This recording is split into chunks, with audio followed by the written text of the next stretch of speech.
Ganesaya Vidmahe Vakrutundaya Dhimahi Tanno Dantahi Prachodayate Om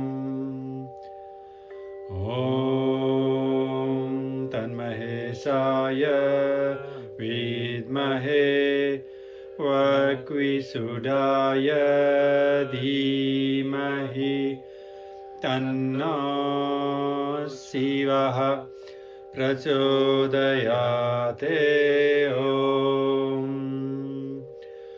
Om Tatparamparayaya Vidmahe Jnanalingeshwaraya Dhimahi Tanno Guruhu Prachodayate Om Om Sahana Vavatu Sahana Bhunaktu Sahaviryam Karavavahai Tejasvinavaditamastu Ma Vidvishavahai Om Shanti Shanti Shanti Om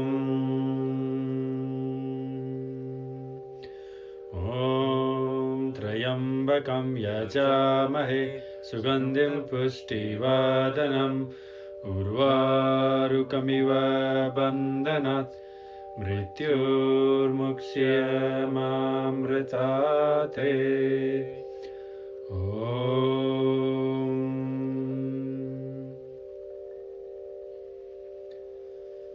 Let's just sit quiet a couple of moments together, just to invoking that divine essence, that the purest form of our Guru, that inner light that can help dispelling this darkness and leading us into light, into wisdom. Also invoking that incarnation, the divine form of Vishnu in form of Lord Krishna, and also Arjuna, to bring these beautiful teachings, this beautiful, very useful, scientific and applicable concept of spiritual counseling and spiritual guidance on how to live life, how to follow our path.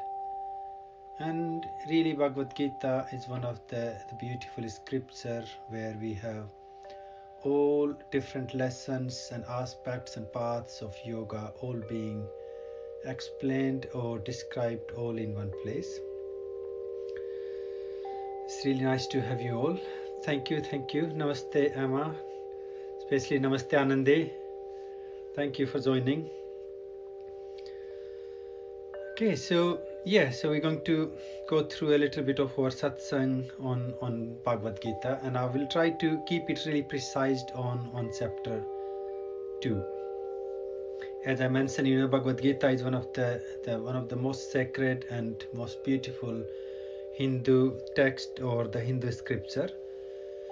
And this scripture actually is quite amazing, quite fascinating, that the teachings of Bhagavad Gita, they do manifest or they do happen in middle of this one of the epic battlefield, one of the biggest battlefield we have in our Indian history, or the Bharatvarsh Itihasa, where these families of the same blood, the two parts, two brothers and their kids and all their relatives gathered into the battlefield.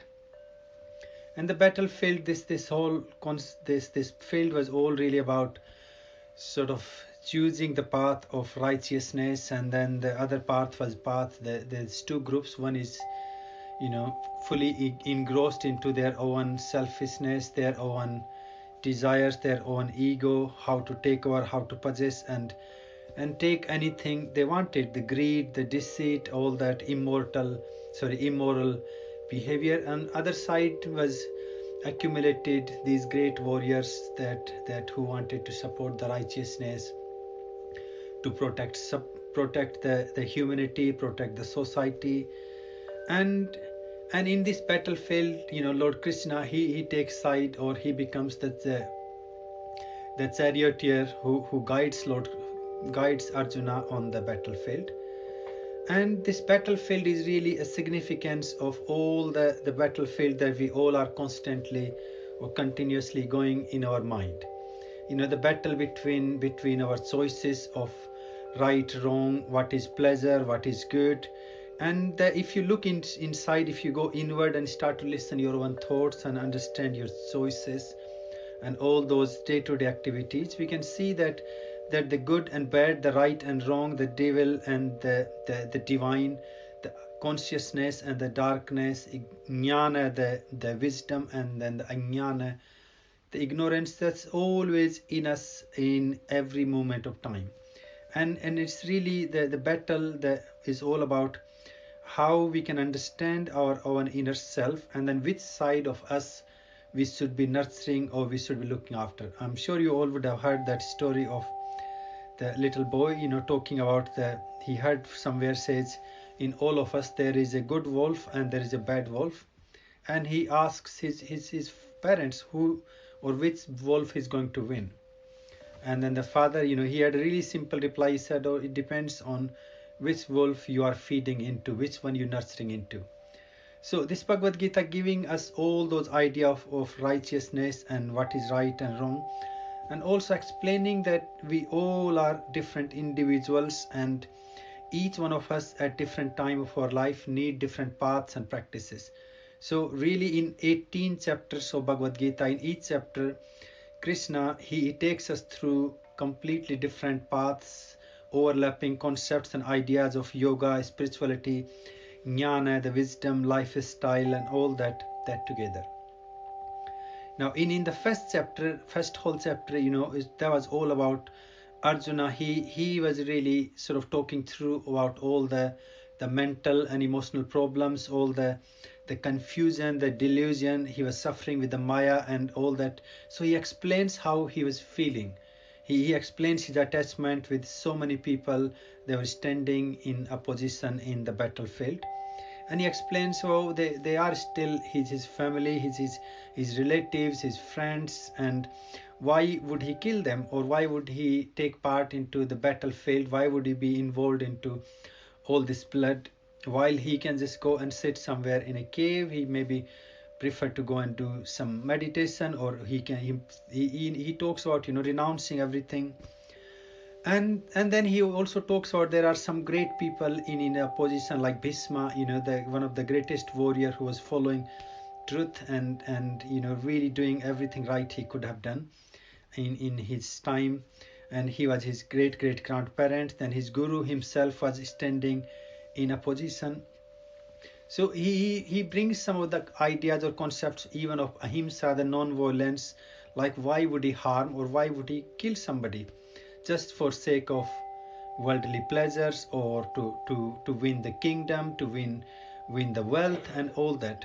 He said he prefers to be a monk or beg for the food instead of getting involved in all that.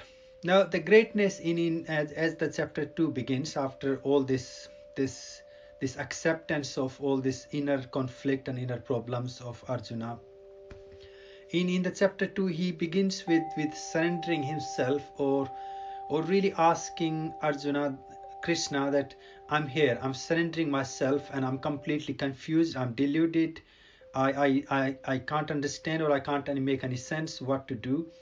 Or he said, I don't understand, why should I fight?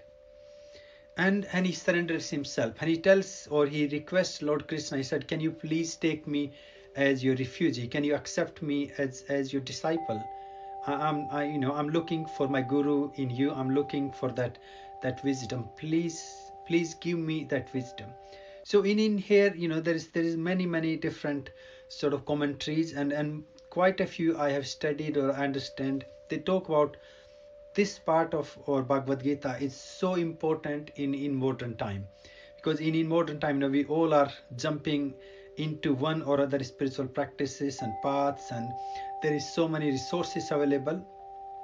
here Arjuna really offers himself, and he expresses that I'm here. He expresses, and he surrenders his ego. He surrenders himself fully into the service of his guru or the guide or the teachings, and he opens up to learn, open up to listen or understand and practice. This is something I do find in modern time many people find very hard.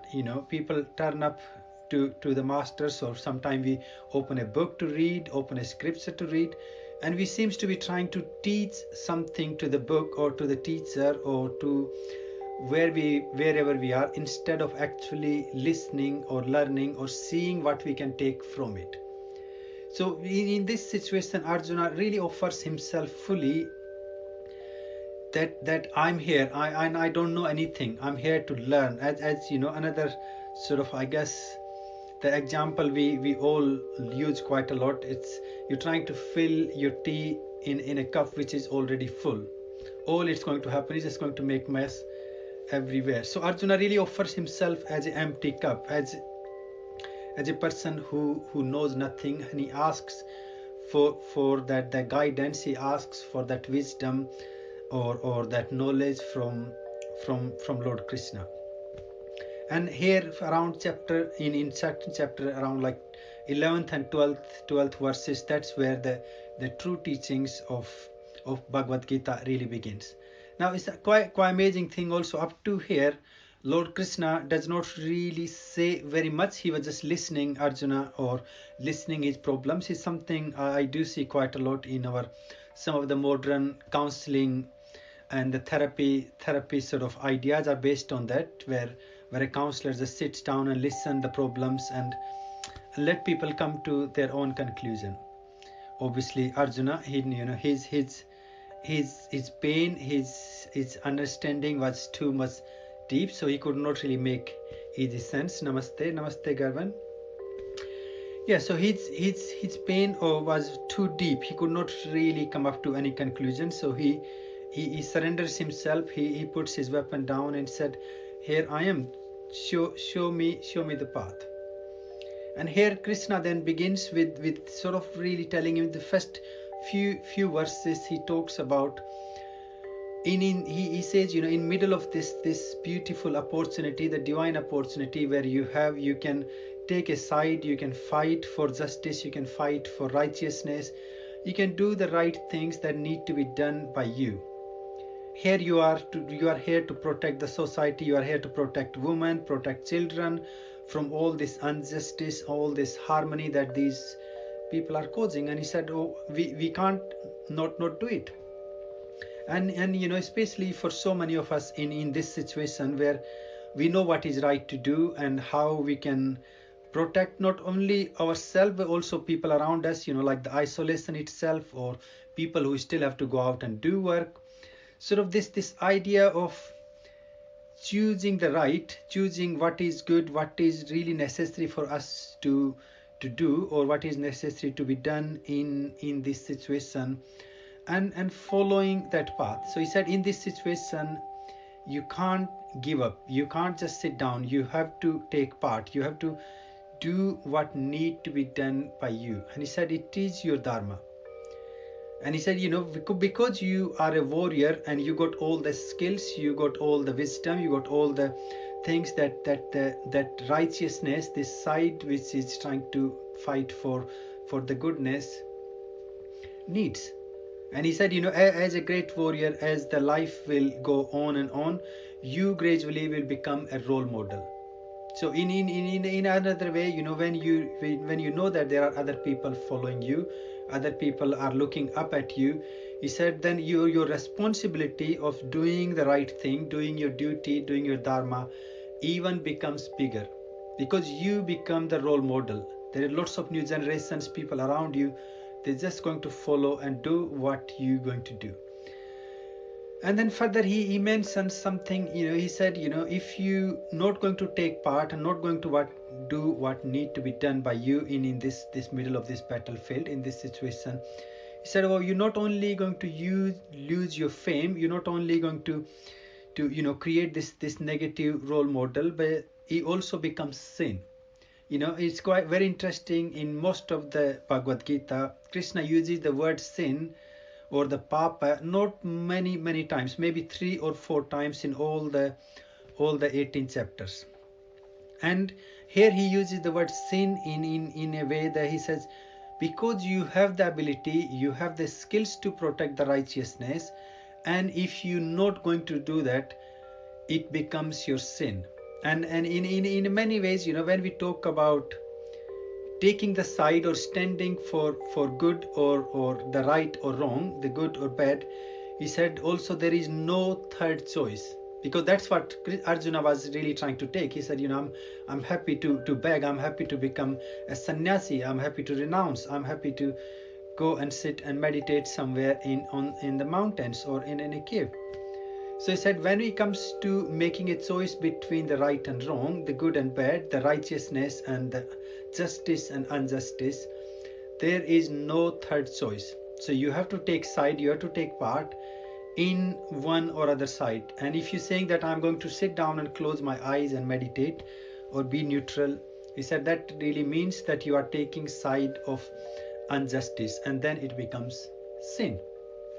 It's sort of like, if you're standing somewhere and if you're seeing a child gradually walking off the cliff, and you're just standing there like, oh, it's nothing to do with me, I'm just going to wait and watch and let the person work out. So if it's a child or maybe a person who can't see, if you are there, it is your responsibility, it is your duty to go out and help to prevent the bigger misery or the bigger problems that yet to happen.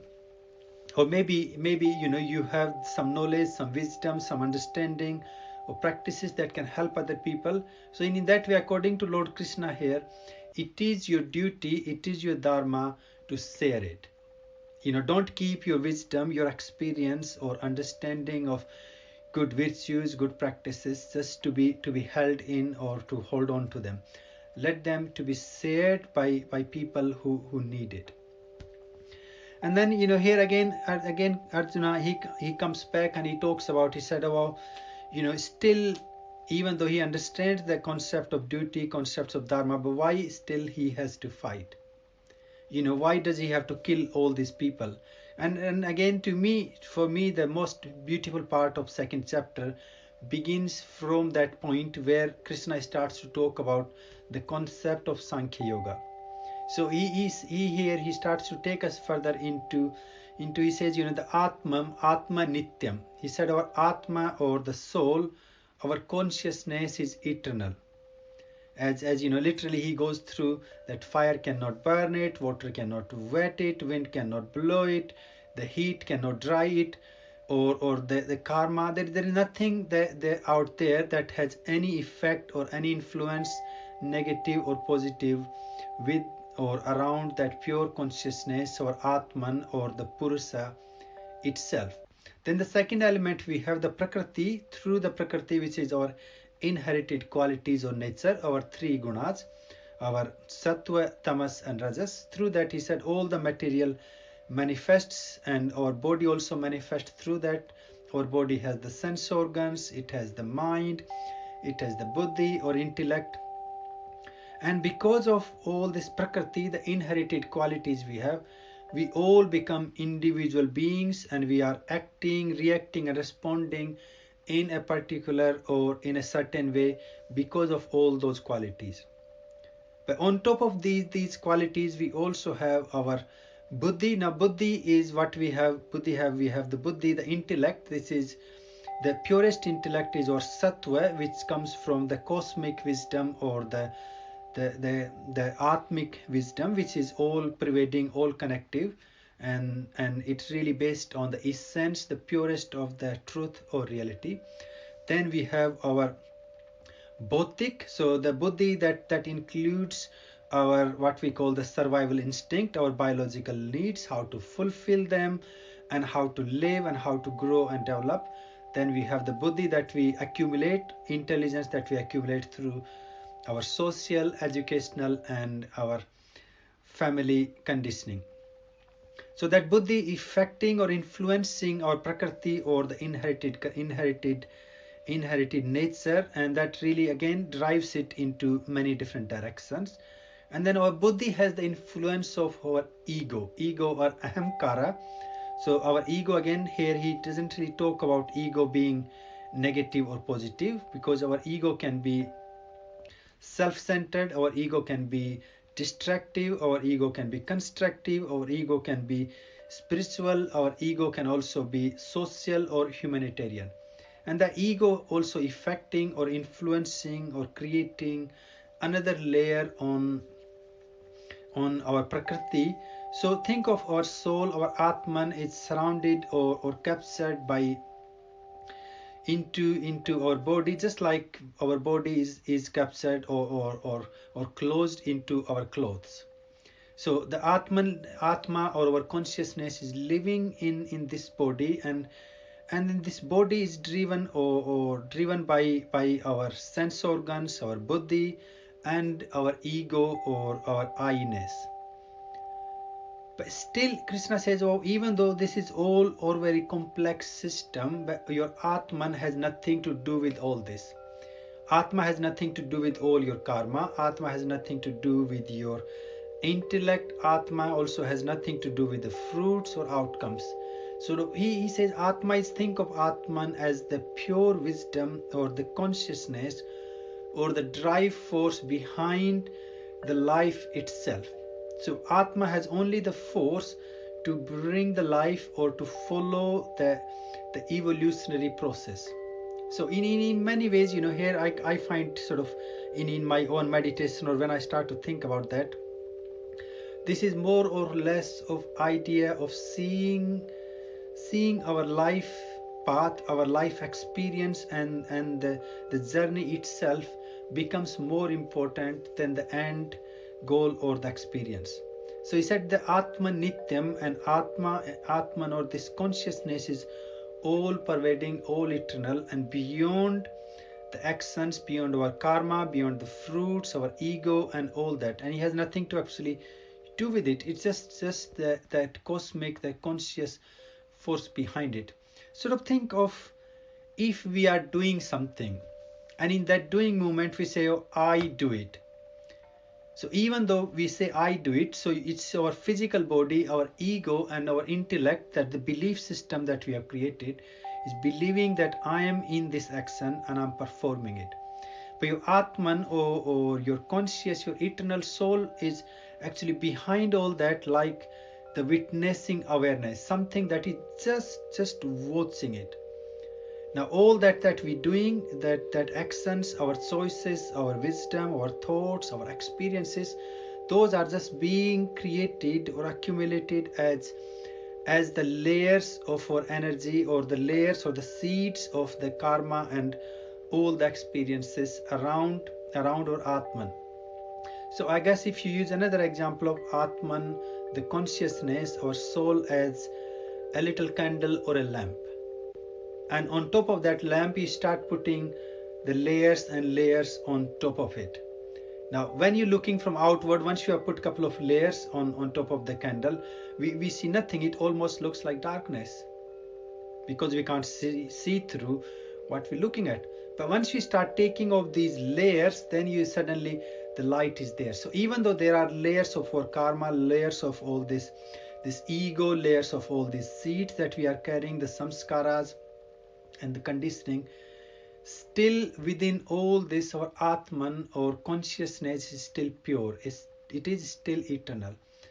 And he said, oh, if the Atman is eternal, its Atman is all pervading, it does not have the beginning, it does not have the end, then he said, how can we kill it?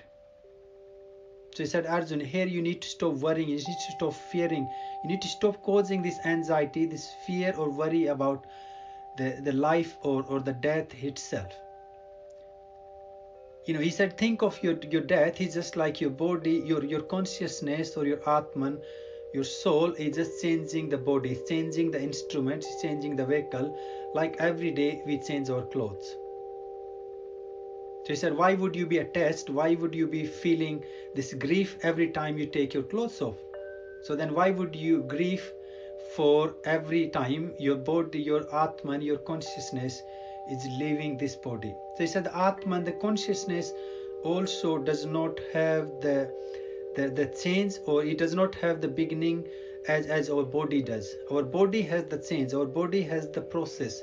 Our body is being born as a child, then it grows into youth, then we grow old, and then gradually we die. But I said all through that process, your Atman is just the Chetana, or that light that lives within this body to keep to give us that living force, or that living dynamic experience to perform, to go through each and every moment.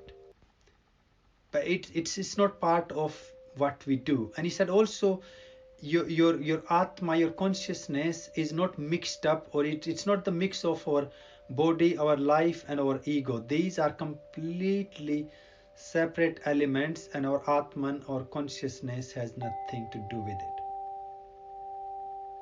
Now I kind of always think, in sort of, if we try to understand or explain the concept of this Atman, this all-pervading, or the pure essence, the primordial force, the conscious force, in more like in our modern terms or modern language, I guess sort of a couple of words we can start to think, or we can start to use, sort of thinking of Atman as a subdomain. So the subdomain, the existence which is eternal, all-pervading. It does not have a domain, and non-local. Also, it does not have a location. So our Atma, even though we sometimes people say the residence, the seat of Atma is your heart, or maybe your solar plexus, maybe your third eye, or crown, or as we be using the word all-pervading. So actually, Atman is non-local. It does not have the location that we can locate. So it's a subdomain, non-local, acausal. So it does not have any cause, any effect. It does not have the what we call the action and reaction. It does not have that cause. It does not have that involvement in anything. So your Atman is subdomain of non-local, acausal. Then it's conscious, it's intelligent, it's wise, it has everything with it. So it's also conscious, and then it is the subtlest, it's subatomic. It's sort of, think of at a quantum level. So it's a quantum form of quantum mechanical and life force, or the life energy that exists in whole universe. So in that way, when you start to think of your conscious element, your conscious being, as that purest of our consciousness, purest of any element, he said, oh, stop worrying. Stop worrying. In this moment, he said, only you looking at these physical bodies, which, yes, they do have the soul, they do have the consciousness, but because they are born into this body, that also has the end. And because they all have taken the side with the wrong, with the injustice, he said that means it is your duty to take part in this fight, in this battle, to help or to support the righteousness, the goodness. So he goes through that. Now, as I think Steph was asking me something earlier, how in this situation, when we thinking of our Atman, our consciousness, as the eternal, as the cosmic and the divine consciousness, our higher consciousness, we are free from all these changes that we are going through, all this material, all these problems, the pain and the negativity. But what happens to the experience? What happens to all the life experiences? So as we talking about our this process of life and birth, or the birth and life, our soul goes through this evolutionary process of living many lives, driven by our prakriti, driven by our ego and our qualities. So each and every karma, each and every experience we are doing, until or up to that point where we are fully enlightened, or we have cleared our energy, cleared our karmic and our sukshma body that is surrounding our Atman, our consciousness, like I was talking about the lamp. or you can really, another beautiful example you can think of our life as the onion. So all the layers, if you start taking the layers of our ego, layers of our karmic seeds, layer of our buddhi, layers of our social and cultural conditioning, layer of all this mental and emotional pain and fear that we are carrying, or we are sort of keeping with us. If you have taken all that off, then at the end nothing is left. So Atman is that nothingness, that voidness, that purest of the essence. But as long as we got all this karmic and this energetic, this mental and social conditioning, obviously when our body leaves, our soul leaves this body, it moves to the next life. And in chapter 6 and 7, Krishna talks about, all our karma, all our choices, life experiences. They are accumulating in form of sabij karma, that's the seed form of our karma. And also he uses the word samskaras. And these samskaras, your karma will go with you for as many as lifetimes it has to wait to bring the fruit, or to bring the result, or bring the consequences of that action at some point. And these karmas may, some of the karmas maybe we are carrying for millions and millions of years or lifetimes. Also in that way he talks, he does explain that the karma, or these seeds, these samskaras we're talking about, there is our individual karma or the individual samskaras. Then we have the family, or our family samskaras.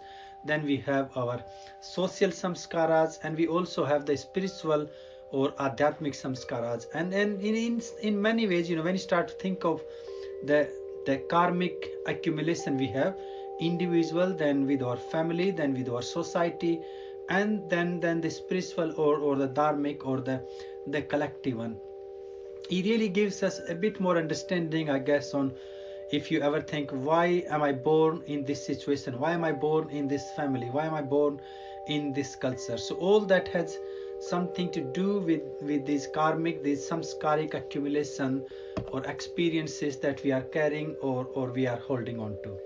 So I would say here, all this we going through, this process, this experience will go with it. And this is again where we really talk about, the Jnana Yoga, or this yoga of wisdom, yoga of consciousness, as higher, positive and better, or uplifted way we think about ourselves and our energies, much higher conscious, or the cosmic, the pranic, and then the mind field we are creating. And that will actually take us, or that will take us to a much higher path.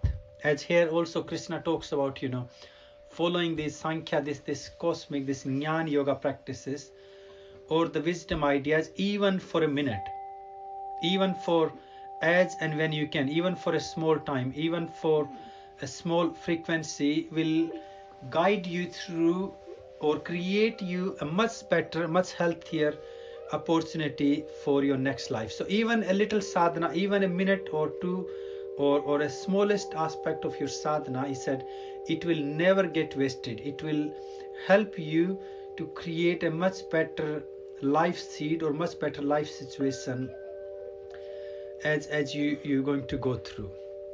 Now here again, amazing, Krishna, do you want to say something? Yeah. Come on then. Huh? What do you want to watch? Huh? Oh, you want to watch what I'm doing? I'm talking about Lord Krishna. And you know what is your name? Yeah. What is your name? Krishna. Yeah, so I'm talking about you. I'm talking about what Krishna teaches Arjuna in middle of the battlefield. But if you can sit quiet this time, you are the one who need to listen, not the one who need to talk. So if you can sit quiet, then maybe I have a little bit more hope to talk through. Okay, so yeah, he's it's all this mental dilemma, or the illusion, the maya that we have created, And Krishna, he says here that the truth or the reality is our Atman, or the which is all eternal, and Atman is free, or is not subject to any change. And he said rest is all subject to change, it's all unreal. So in a purest form of our cosmic wisdom, or the jnana, all that is subject to experience of our sense organs, our mind and ego, he said all that is unreal. Now I guess it can be quite confusing, because if you say, you're sitting somewhere and there is a roof on your head, and you say, why is it unreal? There is a pillow that we are sitting, maybe there is a blanket that you are using, or there is a body that we all have, and you say like, oh, it's all real. But I guess if you think in a subtler form, because all this is material, and all the materials are constantly going through a transformative change. Now in some of these materials, because the transformative change is so slow, we can't take, or we can't see it every moment of our life. Now let's say you are just walking in a beautiful park, and there is a river flowing through middle of it, and you had your camera or your phone in your hand, and you just had this most beautiful moment where the light is just blazing through filtering through the leaves and the trees, and there is a bunch of your favorite birds just singing the songs, and the river is flowing, and all these beautiful colors, and you have taken a couple of photos, or maybe you made a 10-second or 20-second video for your Instagram. Now you come back home and you're showing it to your friends and say, come and see this, there is something really beautiful happening in the park now. Well, if you go back there, even after 10 minutes or half an hour, all that you have experienced, or you have seen, or you have captured in your camera, it's not there anymore. Because we are living in a universe which is effortlessly, dynamically in the process of transformation, or a continuous change. It's like, I got little Krishna here. He's a little boy, and some of us have seen him when he was just born, and as he growing up. Now he's almost quite tall, and he can talk, and then said, some years he will be a grown-up man, and then he will grow into old. So his body is going through that transformation, and because of that change, he said because it's changing all the time, there is no real reality behind them. So he said, stop worrying and stop indulging or attaching yourself to all that is subject to change, all that is subject to non-reality, or the non-eternity. It's all changing, it's all transforming. And he said the problem in when we get attached to all this material, all this unreal, because it's changing, it's transforming, if we don't get it, or if it's not the way we like, it causes distress, it causes anger, anxiety, worry, fear, or frustration. And if we get it, then the fear of losing it, or fear or the greed of accumulation, that also repels the same sort of negative mental and emotional effects on us. So he said in both ways, the material is causing fear, causing discomfort, or causing trouble to our conscious or our spiritual living. And he said only reality there is our Atman, or consciousness. So he said, Arjun, stop worrying and stop feeding yourself into pain for all that is subject to change, all that's subject to non-real, all that's subject to transformation. And he said in our material world, or the world that is subject to sense organs, or subject to our sensory experience, there is only one reality, and that reality is the change, the transformation. And he said you must accept that is the only reality, and let things change, let things transform, let yourself go through this transformative process. All you need to do, just be aware and make the conscious, the positive choices, and live in the moment, and accepting the reality, and doing our duties. It's something Amaji back in Anand Ashram, she talks quite a lot as Swamiji used to always, he used to say that do your dharma, do your duties, and make sure that you never avoid good for sake of pleasure. So to me, this Atmagyan, this wisdom, we're really talking about giving us the understanding of righteousness, understanding that goodness, the pure essence, the eternity that exists within us, the eternity that exists in whole universe, in each and every form of life, in each and every person that exists around us. He said, accept that and then be grateful, or be humble for that. And hopefully through being humble or through being grateful, he said, that should lead us into what he calls samatvam, equanimity. So it's seeing that everything is impermanent, everything is changing. Then hopefully the values of love, compassion and equanimity, the virtues will start to grow or manifest in us. And he said that's the remedy of freeing ourselves from suffering, freeing ourselves from pain, freeing ourselves from all these miseries that are caused by all the material desires and material greed. And he said also, if you are desiring for something, then also you must do your duties, you must fulfill your karma, you must fulfill what need to be done by you. But he said do that by seeing or understanding that the Atman is not doing anything. Atman is not the doer. Also it's not the experience, or the Atman is not the one who consumes or enjoys the fruits either. Atman is just the Sakshi Bhava, or the witnessing awareness, the witnessing life element that exists in each one of us. Okay, I guess I will keep it really simple and stop here for now. As I can see, Krishna is getting a little bit up. Yeah. So that's just a little bit of really sort of the idea from our cosmic, some of the jnana or the wisdom from chapter 2 of Bhagavad Gita, and hopefully we all can sort of practice what Krishna uses the word sthit pragya.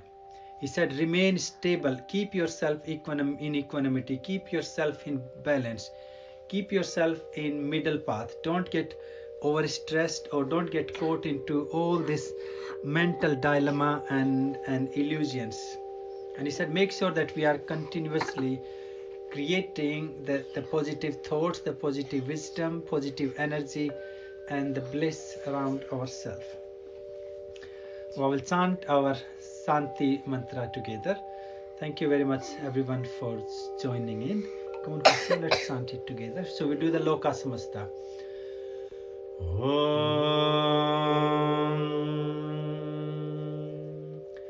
Loka Samasta Sukhino Bhavantu Sarve Janaha Sukhino Bhavantu. Om Shanti Shanti Shanti. Om.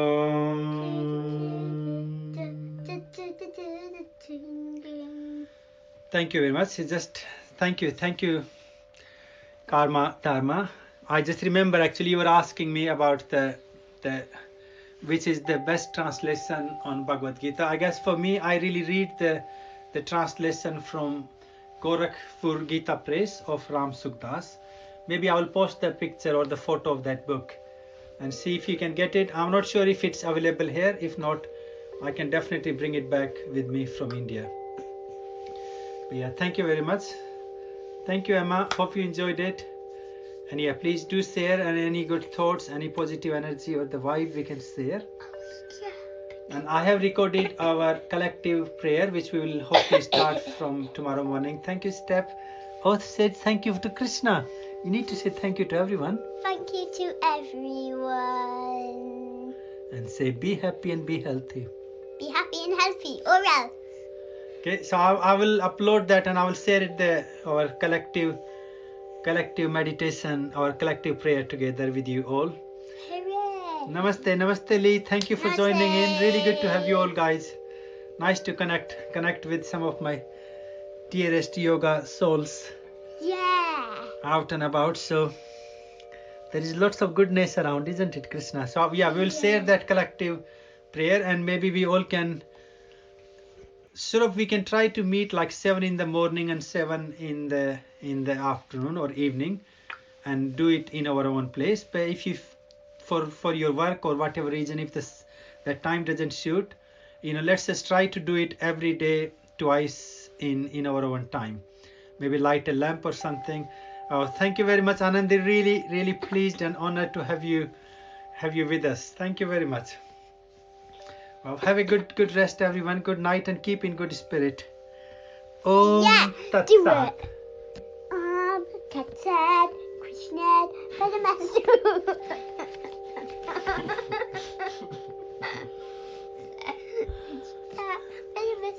You gone viral, man. You gone viral on Facebook and everything. That was the best ending, Krishna, honestly.